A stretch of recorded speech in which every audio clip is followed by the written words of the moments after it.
প্রতি শীতেই কিন্তু বাঁধাকপির পাকোড়া খাওয়া হয়। তো এবার আসলে বাঁধাকপির পাকোড়াটা তেমন একটা খাওয়া হয়েছে না, কারণ বিকেলে নাস্তা বানাইতে গেলে কিন্তু হিসাব করতে হয়, কারণ এখন গ্যাসের দাম কিন্তু অনেক। শীতকালীন কিছু সবজি আছে, এগুলো দিয়ে আসলে পাকোড়া খাইতে অনেক মজা লাগে, যেমন হইলো বাঁধাকপি, তারপরে ফুলকপি। তো এবার আসলে কোনোটাই খাওয়া হয়েছে না, প্রতি বছরে আসলে দুইটা দিয়ে খাওয়া হয়। তো আজকে সিদ্ধান্ত নিয়েছিলাম পেঁয়াজও বানাবো, পরে ভাবলাম বাসায় যেহেতু ফুলকপি, বাঁধাকপি, তারপরে গাজর আছে, এখান থেকে কয়েকটা সবজি দিয়ে নেই। তো প্রথমে দিয়েছিলাম বাঁধাকপিটা চিকন করে কাইটে নিয়েছি, একটা আলুও চিকন করে কাটলাম, কাইটা তারপরে হইলো একটা গাজর, একটু একটু করে 3 পদের সবজি দিয়ে দিলাম, দিয়ে তারপরে কাঁচামরিচ, ধনিয়া পাতা, পেঁয়াজ।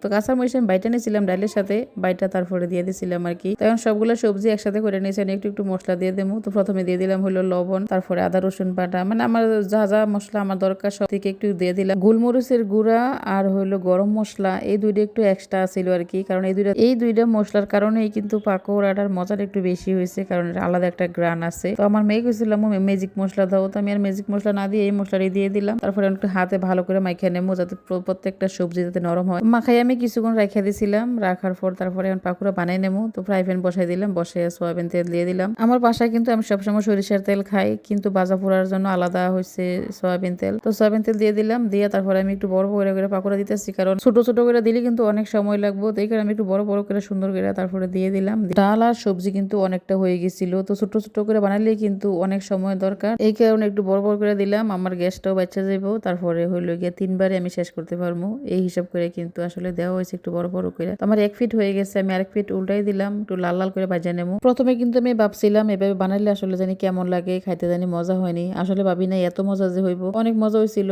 আমরা কিন্তু মানে ভাজার সাথে সাথে সব খাওয়া শেষ হয়ে গেছিল। এখানে কয়েকটা ছিল ভিডিও করার কথা, আসলে মনে ছিল না, মানে খাওয়ার তালে তালে কিন্তু ভিডিও কথা ভুলে গেছিলাম। পরে কয়েকটা ছিল, ভাবলাম এটি একটু দেখাই। তো দেখেন ভিতরটা কিন্তু অনেক সুন্দর হয়েছিল, মানে আলুটা থাকার কারণে কিন্তু সবচেয়ে বেশি মজা হয়েছে। একটু ঝাল ঝাল হয়েছিল, তারপরে গরম গরম আমরা সবাই খাইছি, এই কারণে আর বেশি মজা লাগছে। তো টমেটো সস হইলে আরো একটু মজা হইতো। তো আজকে আমার বাসায় টমেটো সস। তো এই ছিল আজকে আমাদের বিকেলের নাস্তার ভিডিও। তো ভিডিওটা কেমন লাগলো অবশ্যই জানাবেন।